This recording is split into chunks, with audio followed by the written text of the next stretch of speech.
Hey everyone, today we're going to continue with my little mini series on meditation myths. Today's number 3, tomorrow we'll have number 4, so make sure to come back for that as well. This is a bit of a tongue-in-cheek one, but it's also really important, and it's a myth that stops a lot of people beginning meditation or opening their mind to it, and even when they're presented with scientific evidence, they still tend to be quite skeptical and unsure about it. And this myth is that basically meditation is for hippies. This is a Deep Psychology podcast. I'm Ross Edwards, author, coach, podcaster, and avid practitioner and teacher of psychology and spirituality. In listening to this podcast, you're part of the worldwide deep psychology community of tens of thousands of people undertaking profound personal transformation. You can find me on Spotify and Apple, where I release new episodes every Thursday. If you dig what I do and want to help the show grow, share this with a friend and leave a review. You can also go deeper with this work by training with me at deep-psychology.com. Let's get started.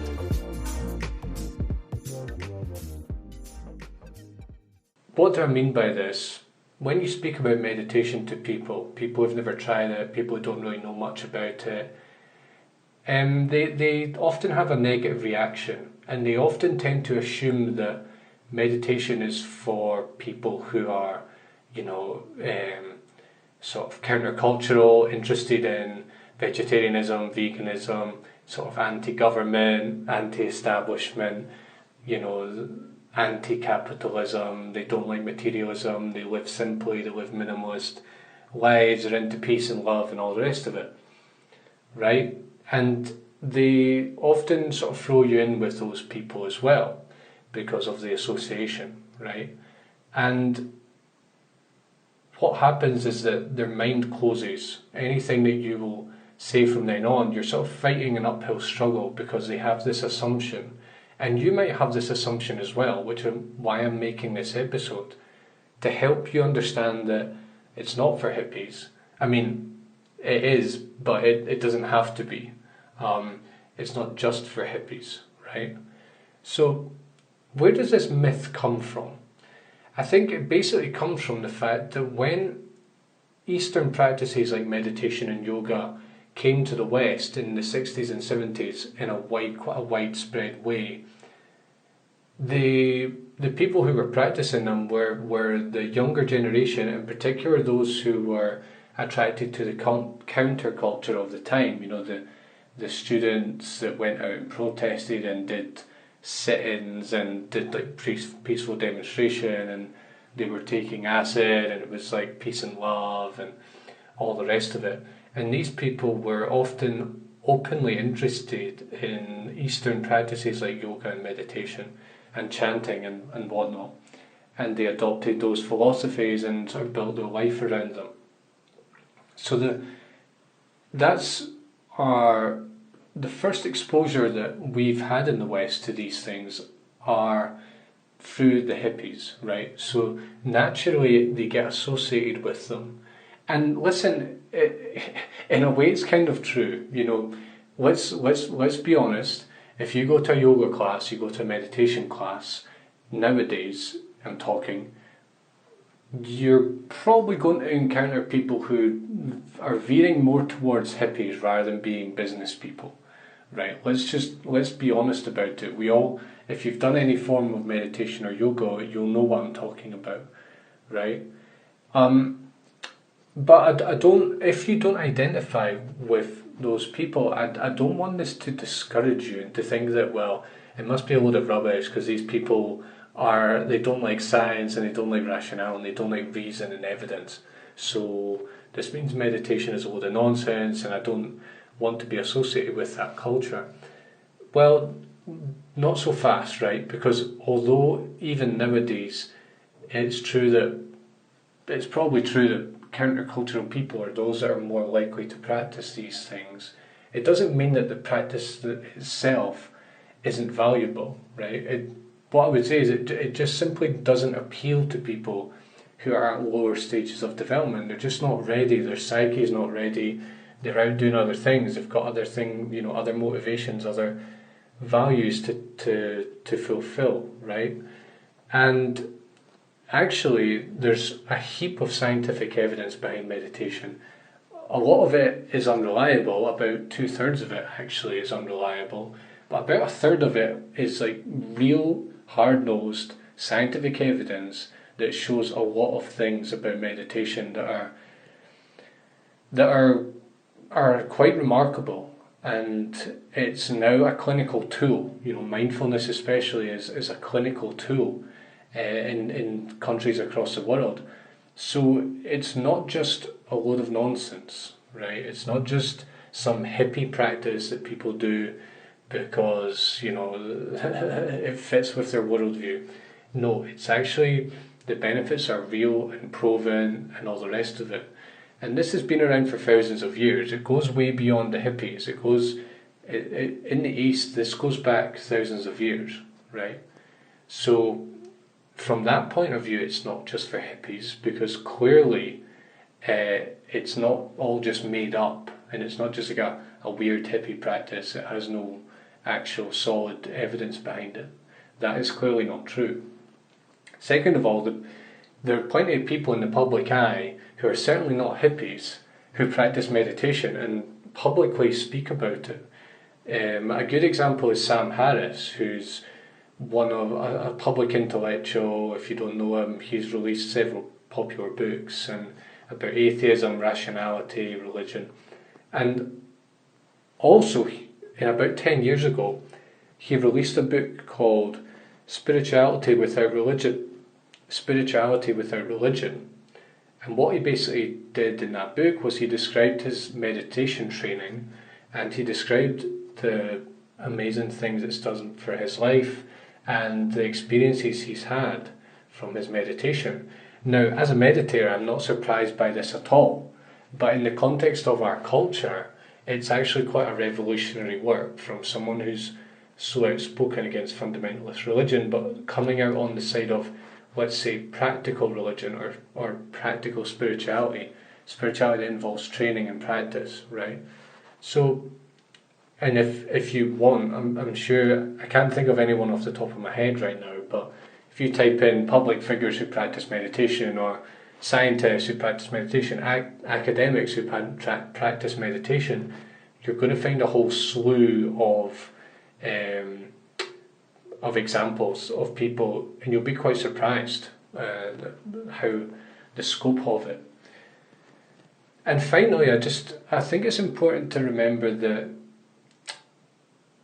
it depends on how you frame meditation as well. I like to frame meditation as attention practices or attention training, because it makes it accessible to a wide range of people with different worldviews, different ways of making sense of themselves and the world.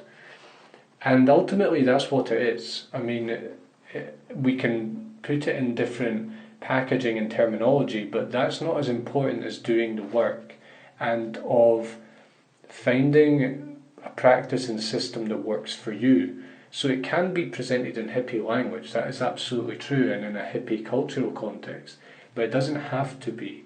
And actually, one way you can think of it is attention training, and this is how it's presented in academia and in science and so on, is really focusing on the fact that it trains attention, because that's more understandable and more palatable to the scientific mind.